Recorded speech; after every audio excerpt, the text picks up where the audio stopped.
Georgia Mercy. Panafricanisme idiot et jalousie maladive contre une étoile rayonnante.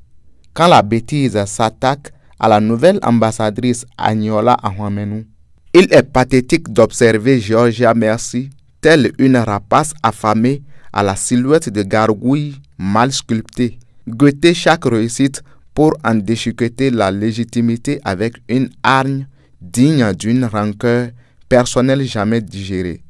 Sa dernière diatribe contre Agnola Ahouamenou, nommée ambassadrice du Bénin aux États-Unis, n'est qu'un vomi narcissique de celle qui, incapable de briller, s'éclaire à la lueur des incendies qu'elle allume sur les réseaux sociaux. Sous couvert de dénonciation, Georgia distille un venin qui trahit moins une inquiétude pour l'intégrité que la rage de ne pas être, elle, à cette place. Qui donc est Georgia Mercy? Loin du niveau d'étude, de la beauté et surtout du charme de la nouvelle ambassadrice pour juger les mérites d'autrui, sinon une égérie de la médiocrité revancharde, son obsession a réduit toute accession féminine à des compromissions en dit long sur son propre complexe d'imposture. Ne supportant pas que des femmes osent lui voler la vedette sans recourir, comme elle, le fantasme, à des manigances sordides, elle projette ses échecs sur celles qui ont le courage de réussir sans s'excuser d'exister. Son réquisitoire n'est qu'un miroir brisé. On y voit les éclats de son amertume, jamais ceux du réel. À force de se vautrer dans le mépris, Georgia, au visage patibulaire, façon ratée de la poterie, a oublié que l'intelligence se nourrit d'admiration, non de rabaissement.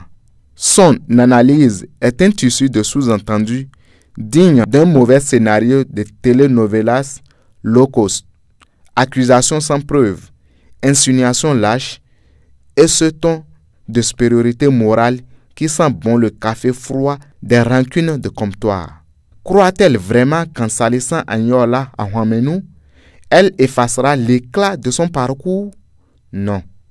Elle ne fait que révéler au grand jour sa peur viscérale d'être éclipsée par celles qui, contrairement à elle, agissent au lieu de gendre, et surtout sa frustration de ne pas voir les autres emprunter les mêmes dédales de misère que son parcours de, je cite, Cendrillon version toxique, mais sans la fée ni la beauté. Fin de citation.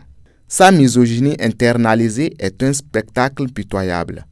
En assimilant le succès des femmes à des combines, Georgia Mercy s'enfonce dans le rôle de la méchante de l'histoire, celle qui préfère cracher sur les couronnes plutôt que de tenter d'en mériter une.